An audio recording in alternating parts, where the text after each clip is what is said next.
আরে আরে তোমরা কি করতেছো? ছাড়ো ছাড়ো ছাড়ো বলছি। এই তো দেখলাম কিছুক্ষণ আগে দুজন দুজনের উকুন বেছে দিচ্ছ, হঠাৎ আবার কি হলো? ভাই তুমি তোমার বউকে ঠিকমতো কথা বলতে শেখাও। আরে কি হয়েছে সেটা তো বলো। ও আমাকে বলে ওর মাথা থেকে নাকি আমার মাথায় বেশি উকুন, কিন্তু আমি ওর মাথা থেকে 4টা উকুন বের করেছি আর ও আমার মাথা থেকে 3টা উকুন বের করেছে। আরে আমি ওর মাথায় আরো 2টা উকুন রেখে দিয়েছি যাতে ওর মাথাটা বেশি বেশি করে চুলকায়। তোমাদেরকে শুধরানো আমার পক্ষে সম্ভব না, মা আসুক মাই তোমাদের শুধরাবে।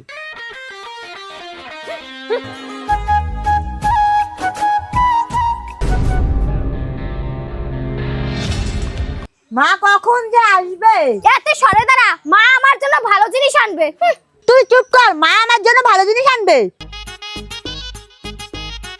কি ব্যাপার তোমরা দুজন রাস্তায় দাঁড়িয়ে আছো কেন? ও কিছু না, তুমি চলো তুমি চলো। মা আমার জন্য কি নিয়ে এসেছেন? আগে আমার একটু চা খাও। আচ্ছা মা। এই নেন মা, চা খান। আচ্ছা মা, চা তো খেলেন, এখন বলেন আমার জন্য কি এনেছেন? খুব খিদে লাগছে, আমার লাগছে শিগগির ভাত লইয়ে। ও মা এবার তো বলুন আমার জন্য কি এনেছেন? তোমার জন্য এনেছি মন ভরা ভালোবাসা। একদম ঠিক হয়েছে।